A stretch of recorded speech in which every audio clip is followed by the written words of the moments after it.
In a world with entirely too many shows about cars, this is another pointless automotive podcast.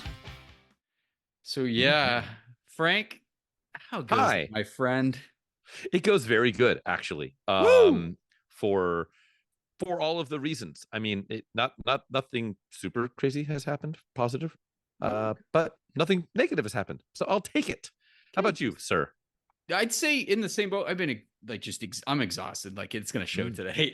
Cool. Work's been crazy. Yeah, dude. I got a couple Nissans up on like lifts and jacks in the background. So clearly, some things are getting done. Some wrenches are getting turned very slowly. But dude, I think on the show, just like our car collections, we tend to focus on 80s and 90s stuff. Sure, sometimes we go before, sometimes we come newer.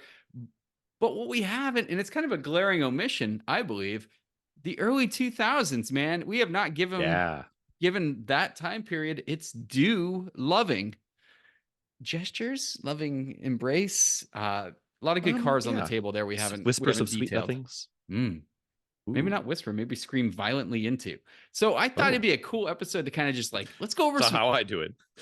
Let's go over some early 2000s shit. Yeah, just open it up, scream into it. Scream into it. Yeah, I feel like you get on some sort of, that's got to be a thing for somebody, right? Like it's they an like to be power move, dude. Screamed into, or do the scream. Yeah, Sigma activities receiver right of screaming. Yeah, Sigma male grind set.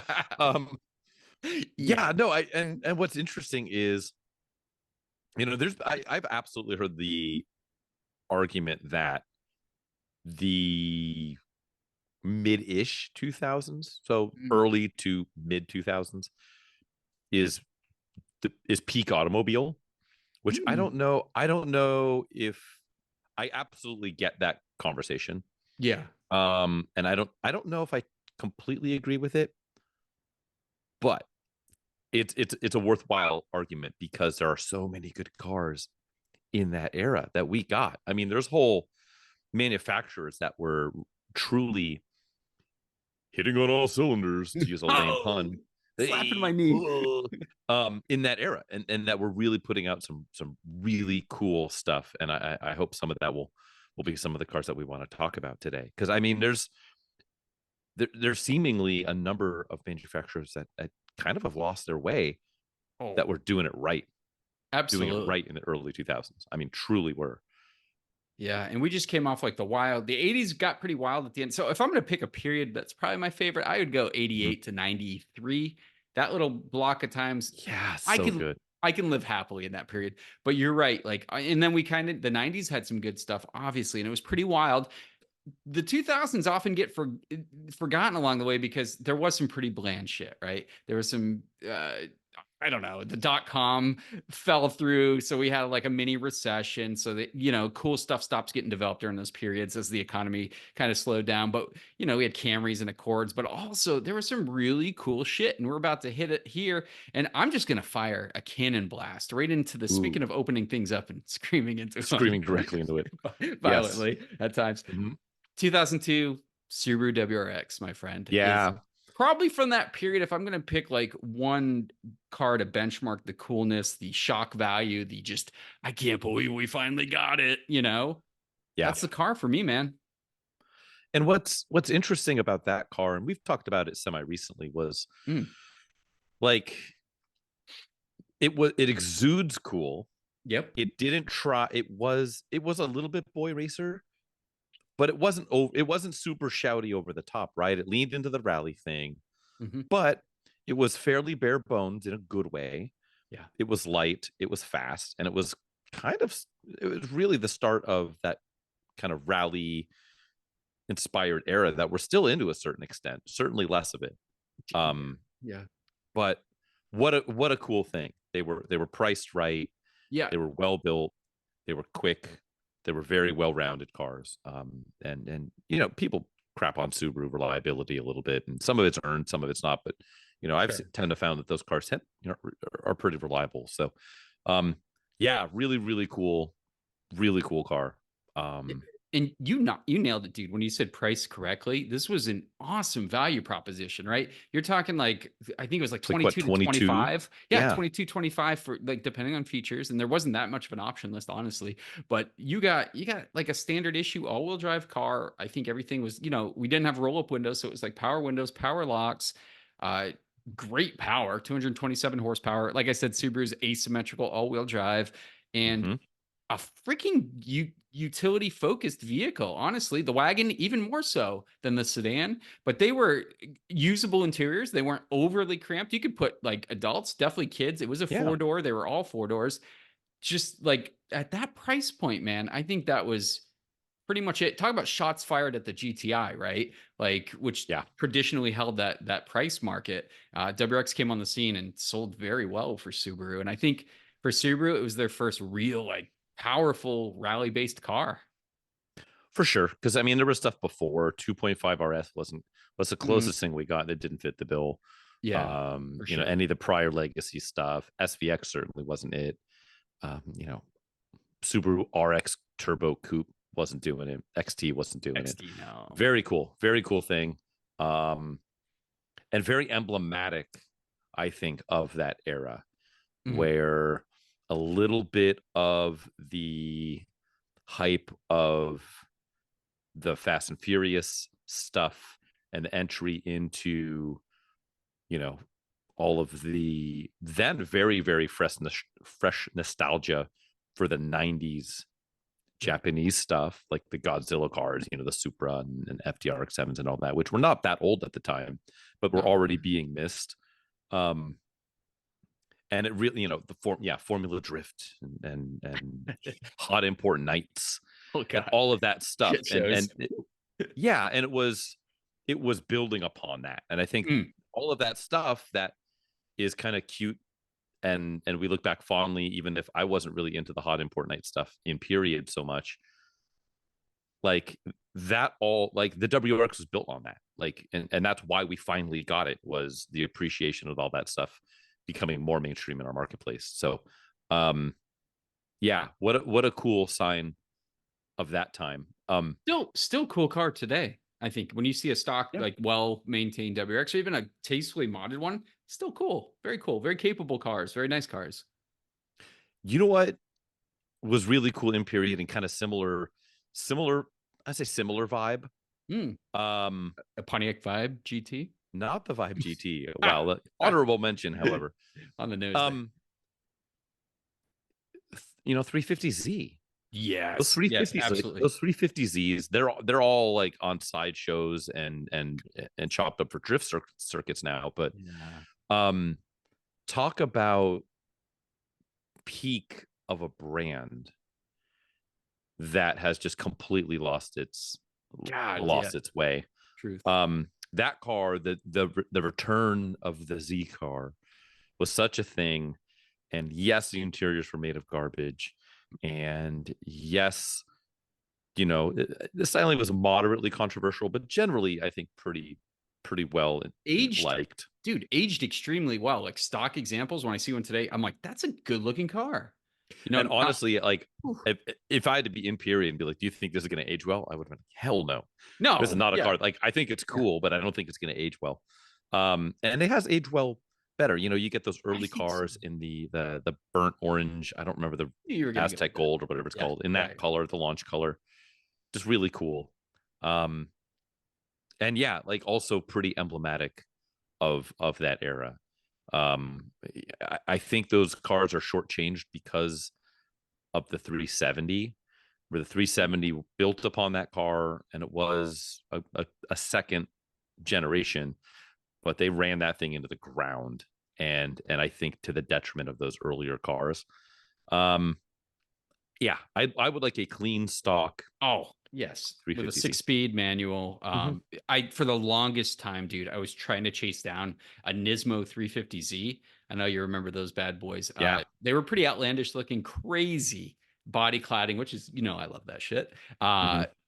But they had a seam welded chassis, which I thought was Yeah. so cool. And they are talking about a car that fetches some money now. A clean Nismo 350, not the 370. The 350s Mm-hmm. were much rarer. I love how they look, dude. And Yeah.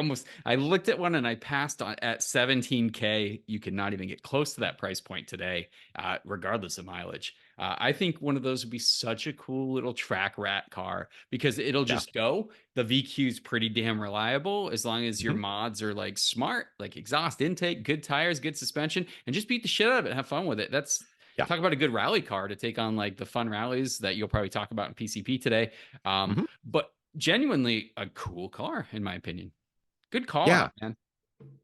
Yeah. And it just, it's fun to think back fondly on some of these cars where, yeah, the manufacturer's now today completely out to lunch, which Mm, sucks because I think the Newsy is pretty rad. I think so too. Um, how many do you think you've seen in the wild? Like two. I'm serious. Yeah, Like toward about. launch day, two. I'm doing a lot of driving around, and Yeah. I don't see them, which is which really sucks. Like I think that are they a little bit overpriced? Probably. Are Yeah. they are are they cool? Yes. Yes. Mhm. Are they flawed? Yes. Um, I wish they sold more. And I actually I think it's more of an indictment probably on the dealerships. They're probably still charging massive ADMs on cars that nobody's buying, which is a They do. recipe for Yeah. disaster.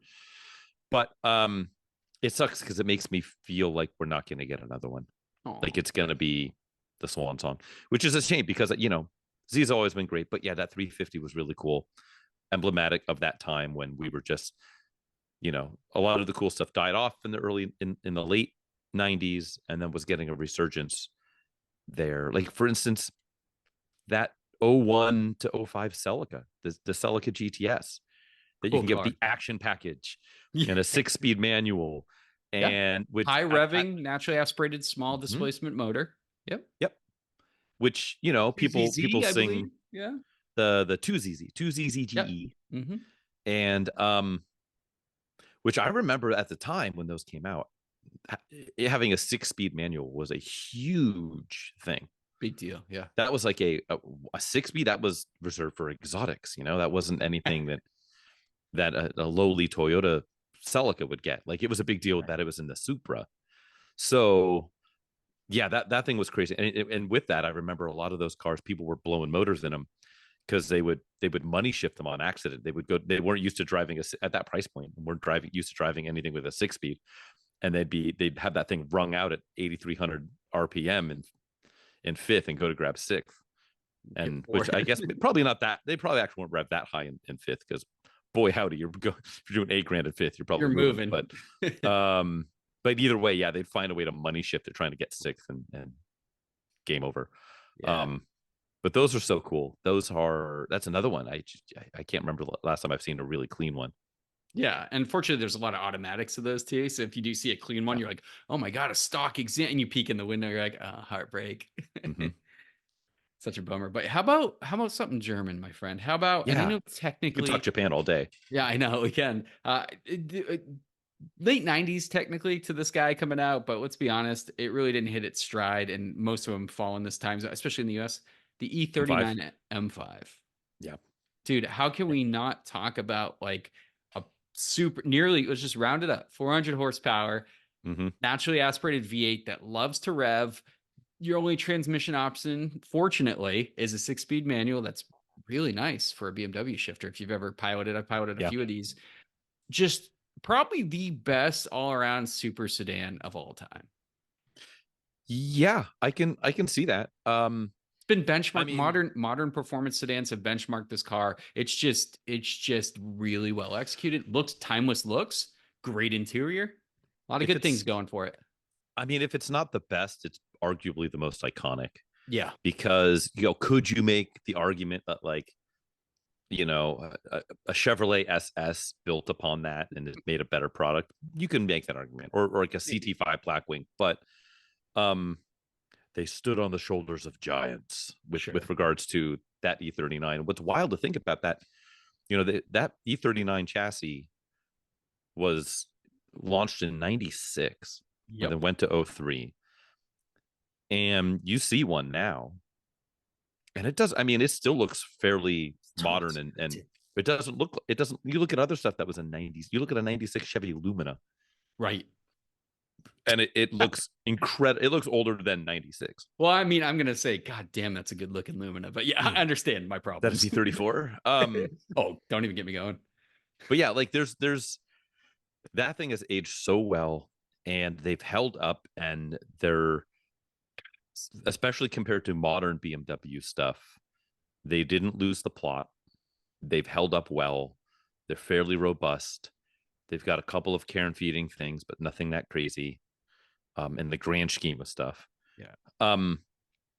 A very cool thing that am I help me out here. Am I just being old man and just, oh, I remember when BMW used to be good, and oh, I remember when Nissan used to be good. Do you remember Infinity back in the early 2000s? Boy, they used to be good. And what about Audi? Audi made some cool stuff back in the early. I feel like every manufacturer almost we're going to talk about here, they were on to something then, and they don't seem to be on to that same something now, which is a shame. I don't think you're treading in unfamiliar territory from what general consensus is. I think the modern climate for how cars are developing, Mm-hmm. whether it be electric powered cars or driver assist or safety features or the general bloat of modern automobiles. I think you're spot on, man. I think it's hard for modern OEMs to recapture this kind of magic from the early 2000s, which Mm-hmm. back in the day we didn't think was that crazy. But in retrospect, you really develop and you compare to the current environment. That's when these cars really come to life, right? Like the Yeah. 350Z when it came out was cool, but like, okay, cool. But today you're like, man, that's just a straight up sports car with a naturally aspirated engine, a 6-speed gearbox, rear wheel drive, or the Mm-hmm. E39 M5.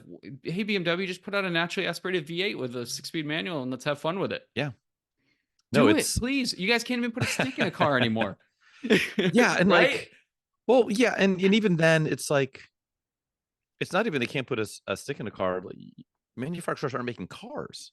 Yeah, true. Yeah, they're appliances. They're It's appliances, they're not dude. even car. Well, no, they're all CUVs Mhm. or pretend. Like, there's so many things. Like, you know what I wasn't thinking about till this very moment that I miss Space and time. that the end, and it again, this is very similar to the E39. This was a 90s product that then bled into the early 2000s, and it's something we've not gotten back. That first gen Tacoma, like I wish Yeah. we had a true compact pickup Doesn't exist. that wasn't like the the Ford Ranger, which is a recycled product from South America, Mm-hmm. and it's just a good compact truck with a little bit of chops. Because even now, the modern Tacoma, which is a quote unquote mid size, It's huge. is big. It's damn near full size. So yeah, I miss the compact trucks, and you can say the same for the Frontier, although it's not nearly as good of a vehicle. Yeah. I miss those. But what I was going to say, the entire, say, 2000 to 2003 Volkswagen lineup. Yeah. I really think that I know there's like some older conversations about GTIs and stuff, but I think Sure. you're right. I think Volkswagen peaked That right there. lineup. End of the 90s, those early 2000s. Absolutely, dude. Yeah. Absolutely. The R32 came out, which was a Yeah, you had that. look at the value on those, my friend. So you had the Mark IV Golf and GTI. Mm-hmm. You had and you get like the 20th anniversary, and then that R32 that came out on that same chassis. You had I suppose let me count in my brain here, that same generation. I guess it is also the Mark IV Jetta.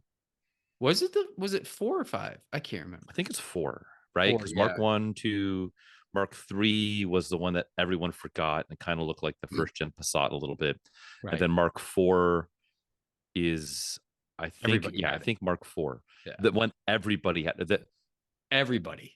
every cute girl Mhm. at your high school drove one of those Jettas. There was maybe a Roxy sticker in the back window to really spice things up. Yep. It smelled like cucumber melon from Bath and Body Works. on the Yes, inside. cucumber melon And from Bath and Body Works. melted crayons, And obviously. and melted crayons. 100%. And maybe my tears. But the bite marks on the pillow from you also? oh, Or? well, yeah, potentially, yeah. I was the Go one easy biting on me, pillow. Rhonda. Exactly. Rhonda seems like a fitting name to yell. Oh, wait, no, I don't. I actually don't think I Help went to me, high school with any Rhonda. Rondas. Okay, that's it. Ronda, Done. Ronda Rousey. It's the like, and then the new Beetle, which Yeah. was like very cool for a moment and then very uncool for a Very moment. And uncool. I'm back on the. I think that you can get like you get a Turbo S, you can make I that knew kind you of were cool. gonna say that. Yeah, Turbo S. Um, Sure. Yeah. that Passat is maybe that third gen Passat is maybe the greatest mass market vehicle I think that Volkswagen produced, not named the Beetle. Yeah. And the Golf, I suppose, like the original Yeah, Golf, but like on the more modern side, um, it was so upscale feeling. It had a good powertrain. You get the 1.8, you get the VR6 and the 2.8. Just so you can get a wagon, you can later get the W8, which is just bananas. You can get all of those with 5 or 6 speeds. Cabriolets, what a cool thing. Yeah, Like, they were killing it. they were cool. They were genuinely They're cool. actually You cool. had those, and they were very well built. Some of them had some problems. Sure, that's to be expected. That's kind of what those did with window regulators and coolant migration and Timing chain and guides on the VR6s sometimes. But Mhm.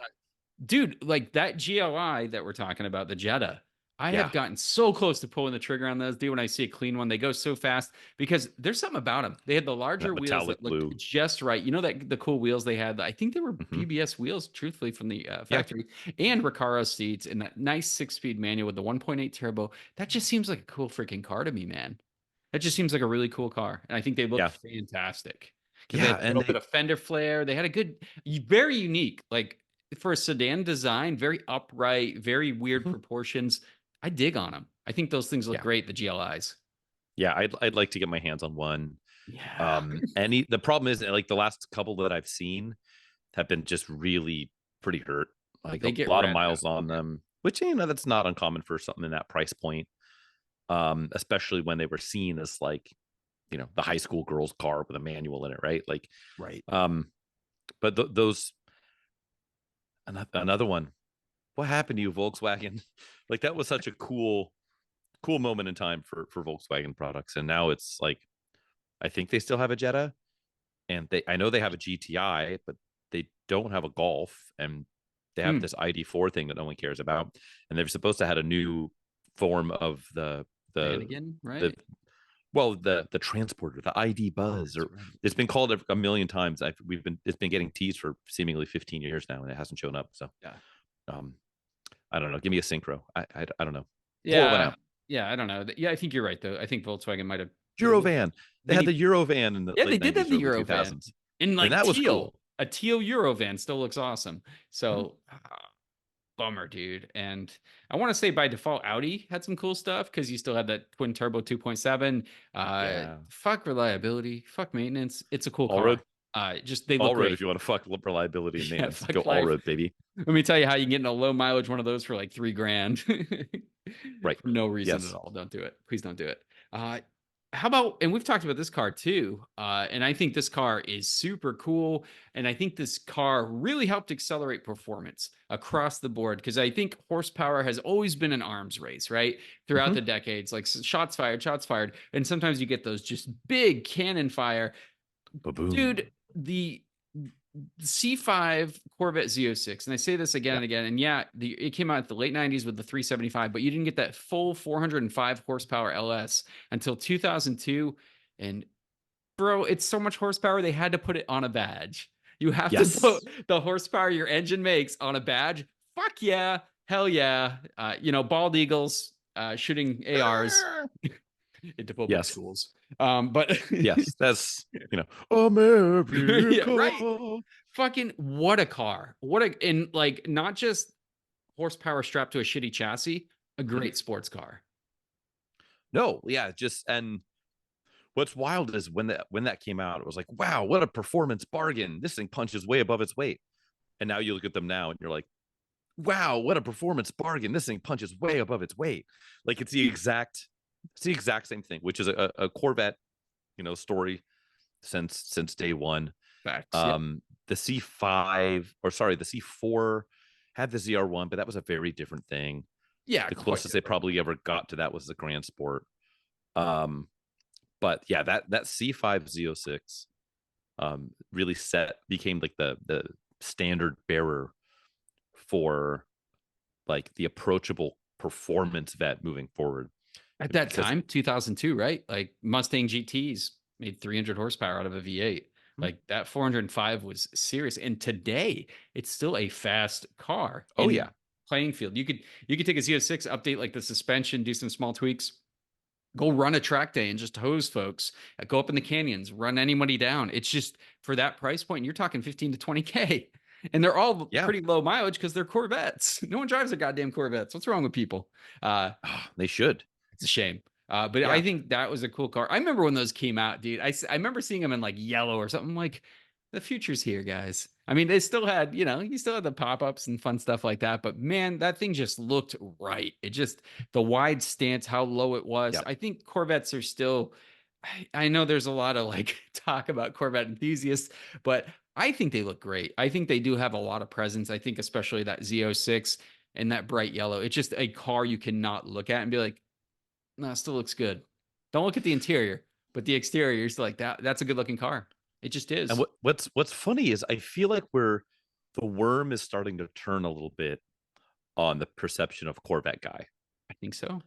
and where for a while it was Corvette guy is like the guy who's like, it depended. There was like old Corvette guy, which was like New Balances and Tommy Bahama gear and the Hmm. timeout doll, and then there was like neo Corvette guy who like takes out a personal signature loan to put a super lumpy cam in it in their Corvette with Yeah. like cutouts and a Monster Energy drink sticker and underglow, um and then go to the club and harass women.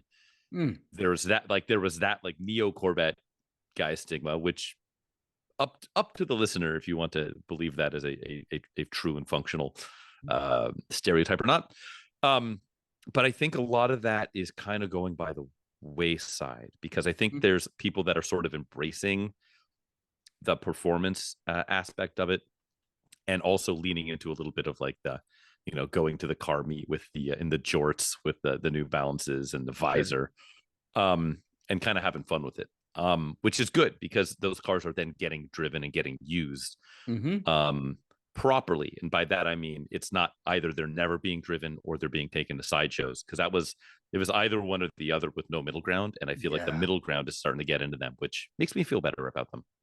Yeah, especially the performance variants, man. I think Mm-hmm. I think you find that when you go to a certain like a Mustang. Like there's all kinds of like hoodlum Mustangs out there, but honestly, like the rental spec V6, for example. But Mm-hmm. you get into like a Boss 302 owner, or you get into a Sure. GT 350, whatever, those kind of special performance models, they tend to get real car enthusiasts as owners. So I think that's a big departure from the basics. And I think this, even though the prices are very approachable, I think the C5 Z06 is still, it's still a car that an enthusiast can pick up and absolutely embrace, because Mm-hmm. it is every time I've driven one, I'm like, this car is so fun to drive. Like, just do not look at the interior, man. The interior, just don't look at it. It's Or listen fucking, to it. it's 2000s GM. It's It's talking technically to late me. 90s GM, but you just put that pedal down. The handling's fantastic. All the inputs are very good. It's still quite an analog car for that time Mm-hmm. period. So it's a big chunky V8 that just moves, dude. So it's like,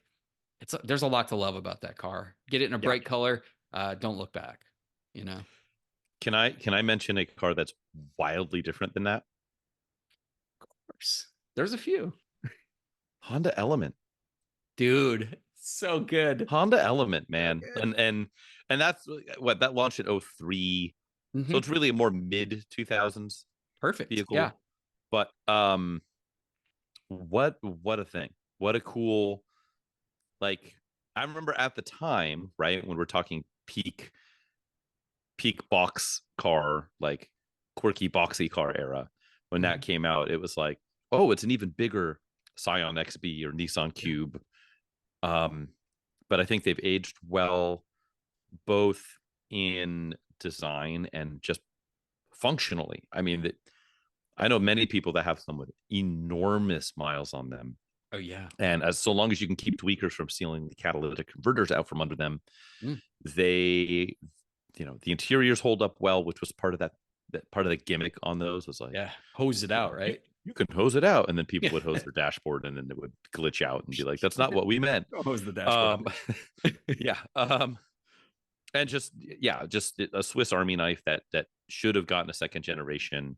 And I think if they managed to stretch out that first generation for whatever reason, like 2 more years, Yeah. they probably there would have been enough hype, I think, to get that second gen. But yeah, Honda Element. It was controversial, like you said, because it had the body cladding, and then eventually they painted that body color, and they looked really good like that. I liked it when they painted the body, the body SC. cladding. Yeah, it looks really good, and you could get a Manuel transmission, which is awesome to have in a utility vehicle like that. It adds an extra little level to it.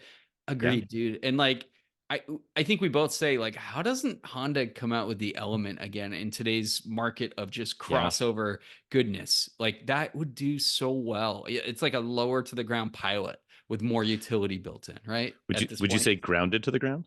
No, that's very much a Toyota thing. I don't want to, I don't want to muddy the waters. Copyrighted. Yeah. That's rival fighting terms right there. But I'm with you, man. I think the Element, especially the original one, still looks cool when I catch one in that, of course, burnt orange color. So cool. Is that your go-to? Are you burnt orange on that? For that one, absolutely. And that one, I don't hate it when it has the gray plastic cladding, because the orange and gray look pretty damn good together. Much like your shirt right now, in a way. Oh, thank you. Very Element. I think I would maybe go there's 2 greens. There's like the brighter green. Oh, yeah. And then like the more lizardy green, and then there's like the more like Forest. sage green. Yeah, and I think it'd go the more like sage green. Okay. But then there's also the SC, which you got like it was more like the street one, which you got the fully painted claddings. Yes. Not just the color coded, because you can get like there's that like medium blue that got like the light blue, like it's like the texture, but it was like a light blue texture instead of pure gray. Super cool. Yeah, which are kind of cool. But yeah, you can get that like burgundy eggplant in the SC with like the gray wide 5-spoke wheels. It's wild. They are. One more before we close it out, unless you have a really good one. Porsche. I have an honorable mention after yours. Oh, how about the Porsche 996 Turbo? Fuck all these overhyped, air-cooled, low horsepower in comparison cars. This thing has a race car engine. It has 420 horsepower, I think they had. All-wheel drive, twin turbo action. Boy, those things were, I came so close to pulling the trigger on those when they were in the low to mid 30s. Remember that? All day, low mileage, clean examples, all day, like 32K. You could have a 996 Turbo. Yeah, 996 Turbo. And what else do you need at that point? I mean, that's an incredibly capable car. They're still a good buy, because they're pretty robust. Yeah, that is true. Good options. They're a good 10K plus more though, which is still a good buy. It's still a good buy. Yeah, but I mean, like, you can get a pretty damn nice one for like mid 50s. Actually, a very nice one for mid 50s. Oh yeah, with a manual.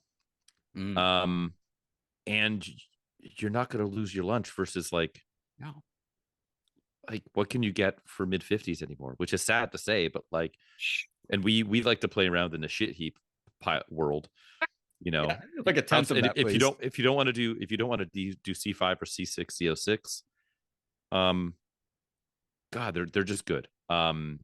Dude, you hold on to it 10 years, I guarantee you make your money back. Yeah, you're not going to lose on that car. You'll make something. As long as you keep the coolant pipes from blowing out of the motor and which there's a fix for that. You're golden. You're not going to lose money on that car. We're at the bottom of the depreciation curve, I think, on those, or we were, I should say, pre-COVID, but we all were. Yeah, those are excellent.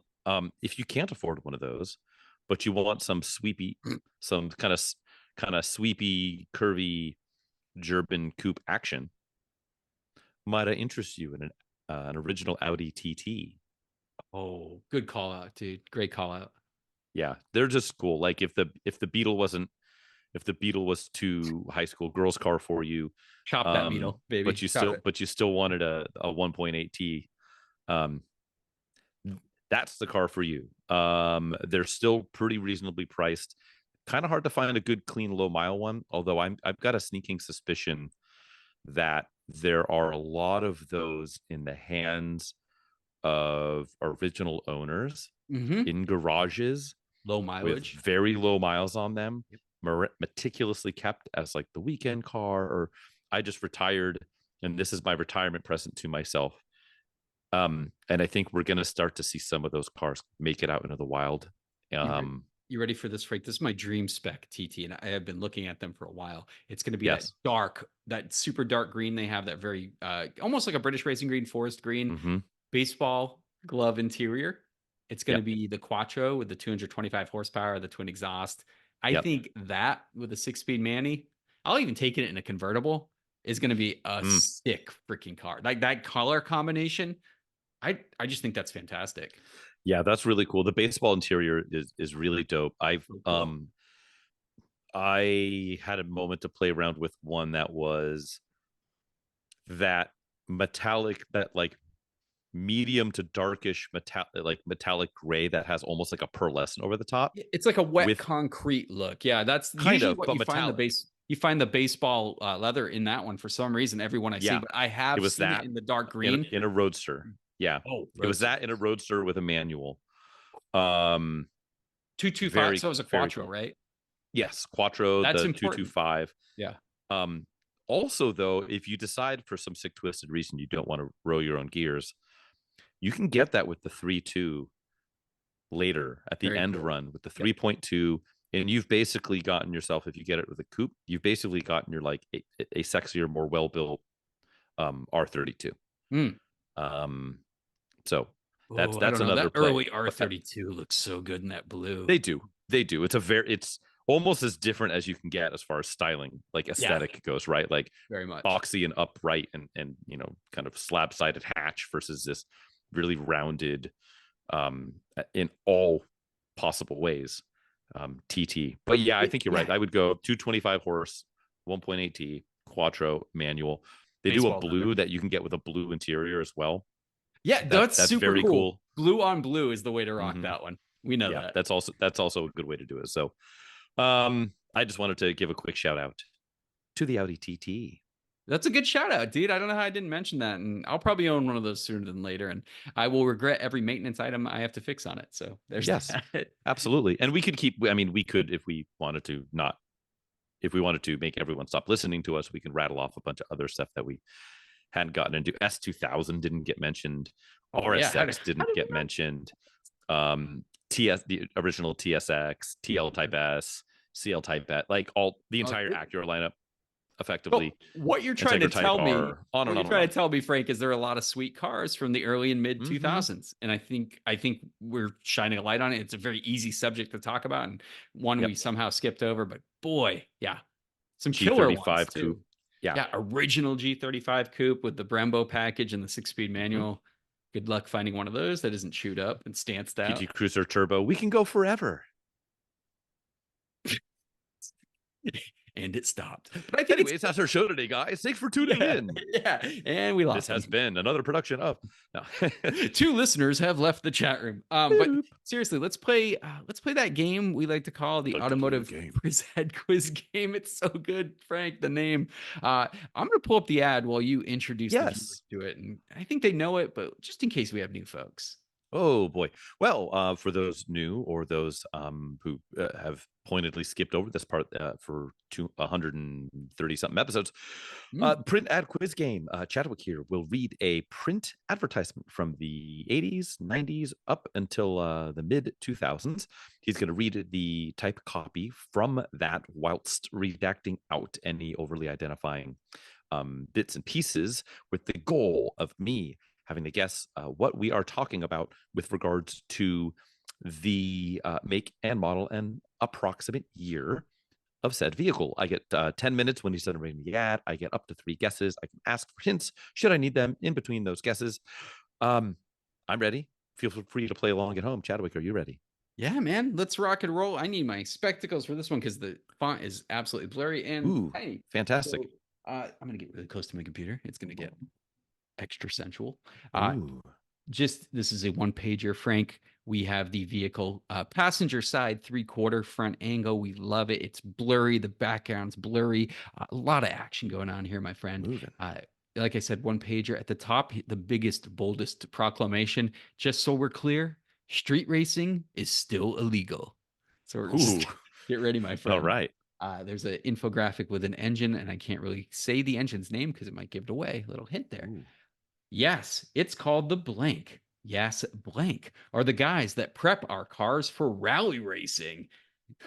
But no, Ooh. this is not a race car, clearly. The fact is, if you look beyond its racing heritage and rally inspired gauges, you'll find there's a lot more to the blank than meets the eye. Take its 2.4-liter blank engine. For Mm. instance, sure, 162 pound-feet of torque and 162 horsepower are impressive numbers. But the true beauty of blank is that it gives you lower emissions and better fuel economy. How is that better than power? That's a good question. I don't know. All without sacrificing acceleration and the rawest power. You'll get a, what's it say here? Leather shifter you'll find in a Ooh. blank, 16-inch alloy wheels, a rear spoiler, and sport bucket seats. Gentlemen, start your street legal engines. Oof. Frank, that's it. We have 10 minutes to put on the clock, my friend. 162 and 162. Weird freaking numbers. Yeah. Out of a 2.4 liter, they didn't specify 4-cylinder or 6, or I suppose 8. Or 5-cylinder, which is interesting. There were some 2.4 liter 5-cylinders specifically from Volvo. I don't, it's not quite hitting me in the jewels for a Volvo. It's not hitting me in the he Volvo, whatever. It doesn't sound like a Swedish ad. The what it could be, darn it. The other option is okay with rally inspired. Yeah. I don't think it's a GM Ecotech motored product, but because that would be like a Cavalier or a Sunfire, late run Sunfire.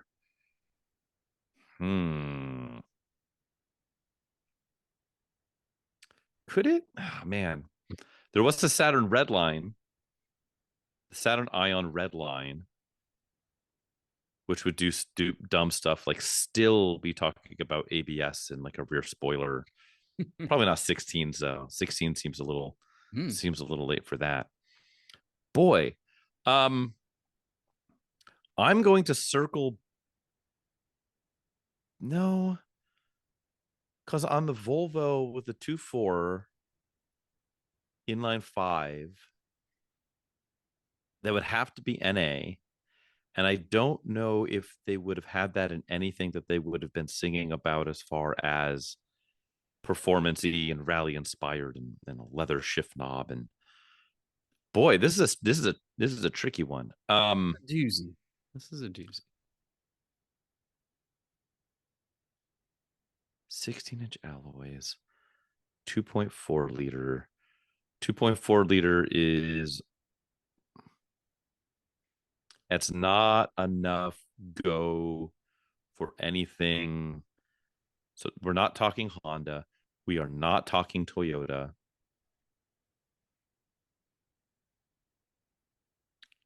Well, no, we're not talking Toyota.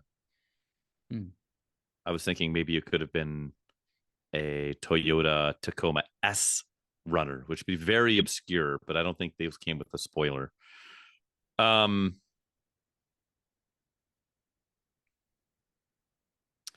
just gonna go. I'm gonna take a bit of a stab in the dark here. I'm gonna flail around wildly.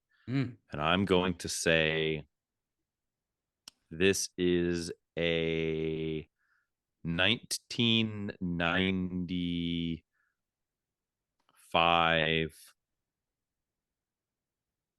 Gosh, I'm just going to say 1995 Volvo 850.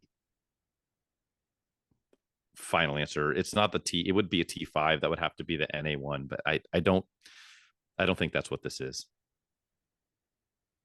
I would be absolutely shocked if Volvo mentioned street racing in any of its advertisements. Sure. It is not a Volvo, my friend. And I'm going to give you that hint that it's not just Okay. the 850. It is not a Volvo. Sure. Yeah. Is there anything else I could help you with? Boy, this really feels to me.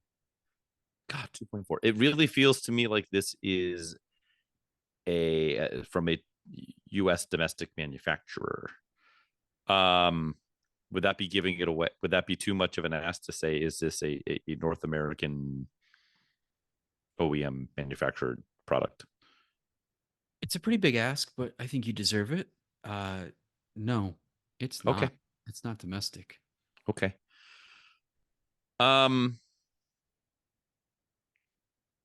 Not domestic, 2.4 liter street racing.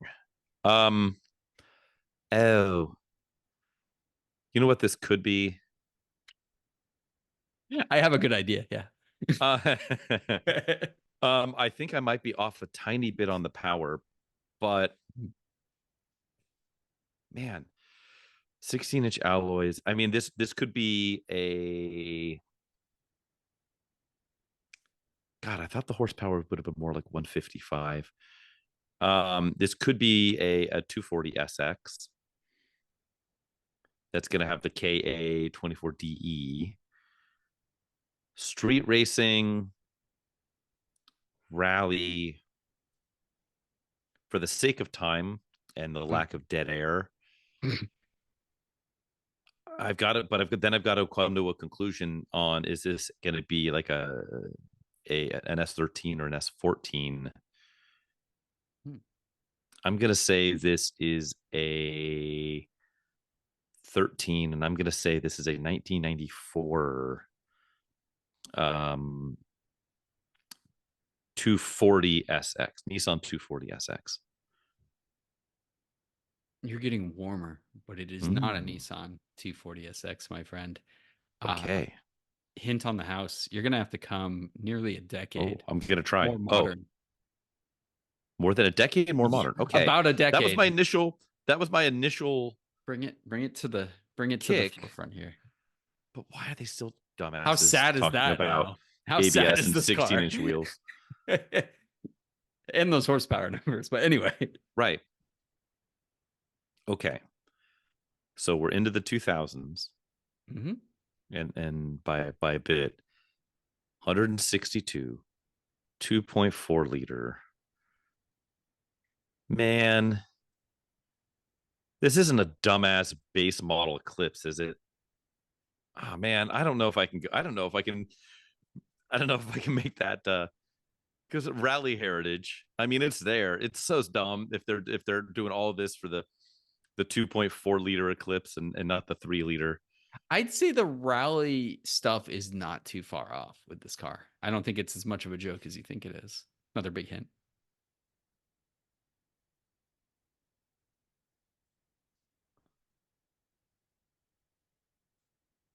It's gonna be it's gonna be a basic bitch answer, isn't it?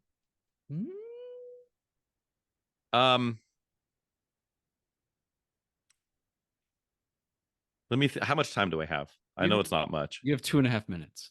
Okay. And I don't want to burn the whole damn thing. Okay. Yeah, who let the dogs out? You're barking it up, man. You're barking it up. I mean, okay, Rally Heritage, not North America. It's not going to be a Mazda product. It's not going to be a. I'm going to double down and say it's not a Honda product. I truly don't think this is a Toyota product. Europia. It's not going to be something like a C240 or something dumb. And I don't know of any 2.4 from Volkswagen, because even something like a Rabbit with a 5-cylinder was a 2.5. I'm pretty sure. I don't think that was a 2.4 inline 5. I'm gonna say that this is a it wouldn't be fucking Outlander. I'm gonna say this is a Mitsubishi. God damn it! Why not Outlander? Why not Zoidberg? You know what? I'm gonna shoot straight from the cornhole. I'm gonna say this is a first-gen Mitsubishi Outlander. It's a 2004 Mitsubishi Outlander Sport. God, Final those things answer, look Bob. cool. They still look cool. Unfortunately, Frank, that is not the vehicle we're talking about. But, and you're gonna kick yourself for this one. We are talking about, my friend. You ready for this? No, I'm not. Yes, it's called the Lancer Rally Art. I didn't. Yes, Okay. Rally Art are the guys that Right. prep our cars for rally racing. 2.4 You know, liter MyVec, which I couldn't say Right. because I would have known Mitsubishi. Sure. That So it was was it. Mitsubishi. So on the basic bitch Lancer, was that just a 2-liter? Don't believe they got the MyVec in the basic. And Right. this one had, I think it had a tweaked suspension. It was What slightly year is lower. this? 2003. You see, in my head canon, I didn't think they made the rally art version of that until much later. No, 2003, believe it or not. Wow. So Okay. I think it would have been the Evo 7. Would have Yeah, been in my head, it wasn't until like the or the 9. 8. It was the 8. It was the 8. So that was 03 was the same year we got the Evo 8. So yeah. Same year. This was the, if you will, and it's an insult, the WRX to the STI, right? And Sure. then the Lancer Rally Art. And let me show you. Roll that beautiful bean footage. In that beautiful fellow, right? I'm sorry about that. Yeah, boy. Okay. Because I was thinking that, but in my head I was like, no, that's later. That was more like on the Evo where they did the like on the 10, that generation Lancer with the sport back and all that. Very different because that one had the turbo and everything.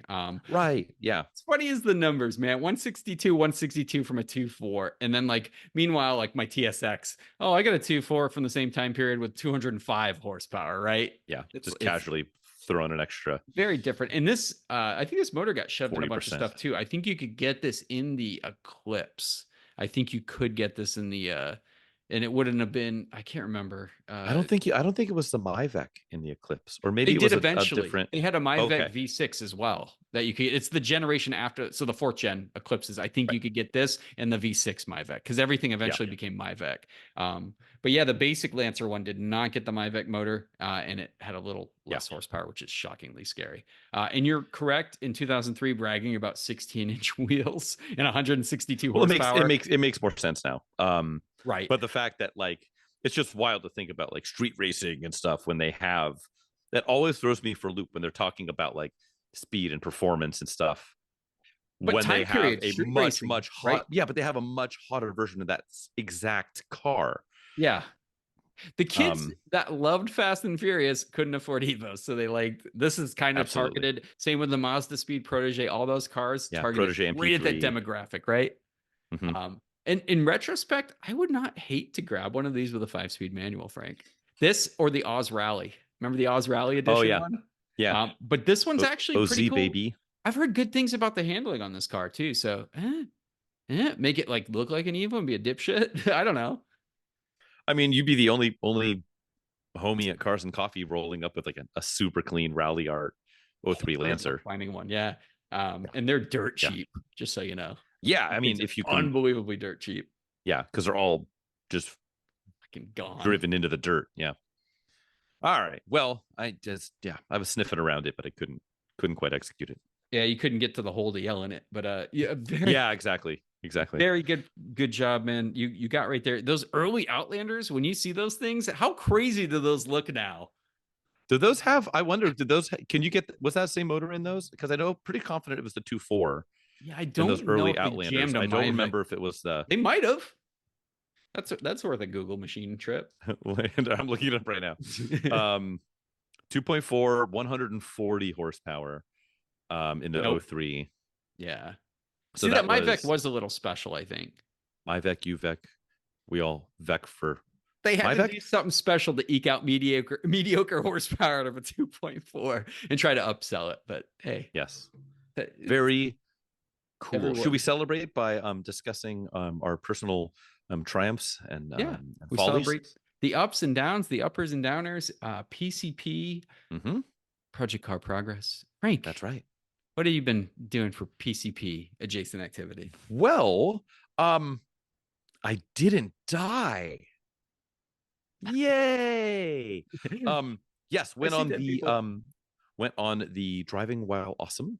That is DWA classic rally. So this was a driving rally that went from it's gonna ruin my brain. Where the hell was that? It wasn't man? San somewhere. I don't know. Very formal. Someplace kind of, let's just call it Hollister adjacent. Down Is that San Juan Batista? San Juan Batista. Thank you. Look at you picking it up when I'm putting down. San Juan Batista, little hamlet here in no, I don't know, north central coast, inland area. And then quick little hill climb one night, and then the next night just a drive, a winding drive through Parkfield, California, then down to Paso Robles. Spent the night there, and then a drive back home. And while I could have died, I didn't in the 84 Celica Supra. Fresh out of paint, fresh tires on it, kicked the crap out of it for several hundred miles, and basically made it out unscathed.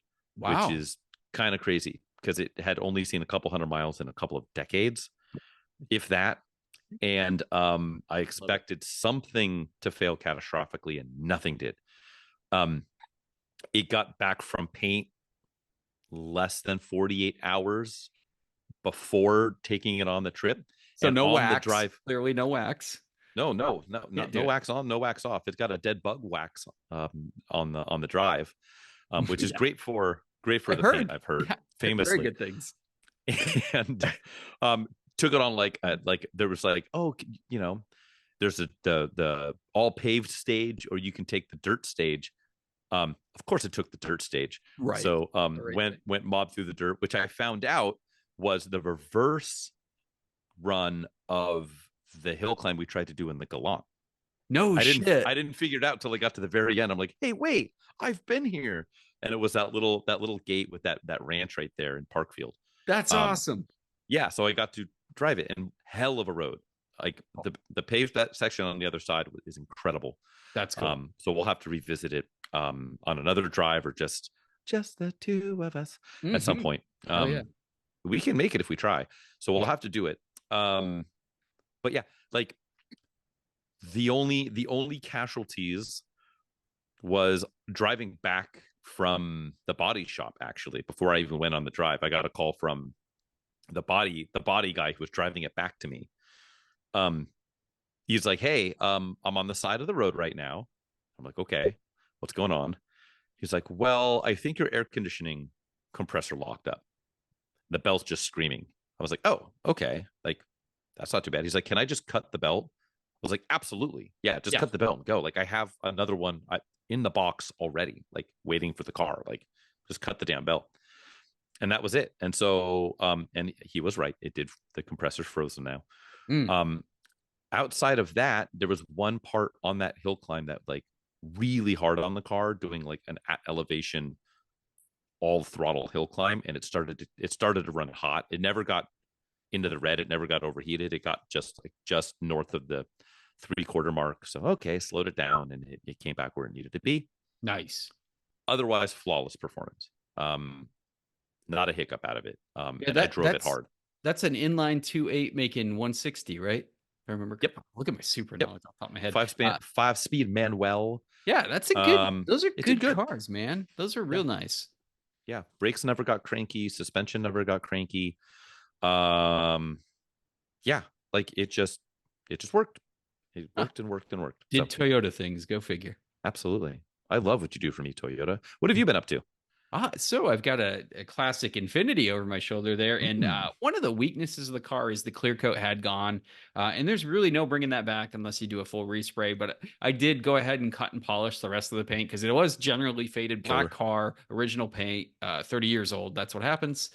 So bringing back the paint, and God, you guys know how long it takes to bring back paint. If you're going all the way from compound up through wax, it just takes time to do an entire car. You're talking like days of time. Is that single stage on that, or is it base clear? Oh, it's clear for Yeah. sure. So that sucks. So I couldn't get all the clear to get away. But whatever. 10-footer, great looking car. It does have some clear going. So it probably needs like a full paint correction or a full respray down the road because the body's super straight, no signs of like serious damage or anything like that. And it's a one-owner car. I am not gonna take part in repainting this machine. I think it's fantastic. I think if someone wants to really do the car over, why not? But for now, it looks pretty good as it is. I'm a perfectionist, so I'm more harsh than some people. But I did some trim, like the windshield wiper arms, the little stuff I do, the little side trim that was faded, and that always brings a car back. Next, I've got the wheels to do, so just beautification on this car, some routine maintenance stuff, and then it drives so well, Frank. These G20, especially the T with the limited slip and a 5-speed manual, it's really it's just a good damn car. Like fun engine, revs to 7,700 RPM, SR20. Super rare to find the G20 T manual. So just making it look pretty. What's fuel cut on that? Because if I remember, like on the B13s, anyways, I want to say it was like red line is like 75 or 77 and the fuel cut was 8 or something like that. Not that you're bouncing it into fuel cut. Exactly the same thing. So it's the same as the NX 2000 right there. Now you didn't get the lower revving ones until you got to the late run like P11 G20s. They had that lower revving B14 I think, right? Yeah. No, even before that, like so the P11 G20, like a 2002 G20, even like a T or whatever, doesn't even matter. It revs to under 7. So that's kind of like a bummer, right? Like so, but these early cars, this is like the best. This is the best option, Oh, it's so fun, dude. It's just like, and these cars don't exist anymore. Show me a nice, cool, spacious, kind of luxury-oriented sedan that's got a Revy engine. It's fun to drive and lightweight and great handling. They don't make it. You know what I saw? Things that you don't see anymore. Very different machine, but I saw on a dealer's inventory, and I'm like, ooh, interesting. They're asking $9,000, which is more than I'm willing to spend at the moment on anything because I need to not buy cars. It was, I believe, a 2011 Mini Cooper Paceman S 6-speed manual. Gross, dude. I was like, what's wrong with you, Frank? What is look wrong? at it. It shouldn't exist, but it does. It's something. It shouldn't exist, but it does. So weird, dude. I saw a review with the latest like Countryman or whatever they call the big full size one, and the curb weight was like 3,800 pounds, and I'm like, we cannot call it a mini. We cannot call it a mini at this point. Yeah, but the Paceman, it's a weird 2-door. The barn doors, SUV. Right? Yeah, the side. No, that's it has this. Doesn't the Paceman have a side swing? No, you're thinking of the Clubman. Yeah, the Paceman is the Countryman, like their little like lifted SUV thing, except with only shortened with 2 doors. Yep. Okay. And because nobody was buying a 2-door manual Mini Cooper based SUV, they sold like a dozen of them, and they canceled. I think the whole Paceman only lasted like 2 years. They did make a JCW version, of course they did, which you could get with a manual, which they sold 0 of, and that's the like holy grail of nonsense cars, which I want. But like, dude, I would daily a manual Paceman. Come on, how did Mini Cooper S make our list of cool early 2000s? The R50 fair, yeah, Jesus, yeah. There's a lot. Dude. There's a lot we left on the Part table. 2 coming up. Exactly. Shut us down, man. We're running long. We need to shut it down. Let's go home. Well, thank you for not going home yet and listening to this part of the podcast. But if you want to stalk me digitally, I'm the Photographer's Garage on things. If you want to stalk Chadwick digitally, you can stack. I mean, he's, I've always said Chadwick is a lot like an ancient Egyptian pyramid, and by that I mean he's just, if you just look at him, you can tell he's bricked up with no explanation. Chadwick Where can the people find you? Clearly, just look down. Exactly. Auto Obsessive Garage, rescues, Mhm. restorations, reviews. That's all I gotta say. And again, from Frank and myself, thanks for stopping by, guys. Check us out Yes. anywhere you check out your podcast. Leave a review, rate us. Please. We love do you. Check that. us out on YouTube, and we'll catch you guys next week. Stay safe, stay cool. That's right. Peace Stay out. cool, honey bunny. Happy trails.